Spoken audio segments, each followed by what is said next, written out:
எமக்கு இருக்க அடிமை தமிழ்நாட்டில்.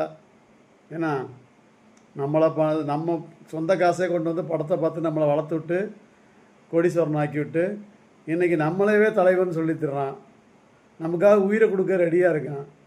அந்த உயிரை அப்போது அந்த உயிரை அவனுக்கே பெருசுன்னு தெரியாத அளவுக்கு நாமளும் நம்மளை மாதிரி அவனும் ஒரு மனுஷன் தானே, சாதாரண மனுஷன் தானே அப்படின்னு நினைக்காத அளவுக்கு அந்த அறிவு மழுங்கின அந்த தமிழர்களை அவன் என்ன பண்ணுறான்? காவு வாங்குறான், பழி வாங்குறான். அதை பற்றி அவன் கவலையே பட மாட்டான், டான்ஸ் ஆடுறான். ஏன்னா அவனுக்கு கவலை இல்லை. ஏன்? அடிமை தானே. அடிமையை யாருமே மதிக்க மாட்டான். ஏன்னா போட்டு மிதிப்பான், கொல்லுவான். அதை தான் இந்த பக்கா மாசு இல்லை பக்கா தூசு பண்ணிக்கிட்டு இருக்கு. ஏன்னா அதனால் அறிவார்ந்த இளைஞர்கள் இதை சிந்திக்கணும். தமிழ்நாட்டு இளைஞர்கள்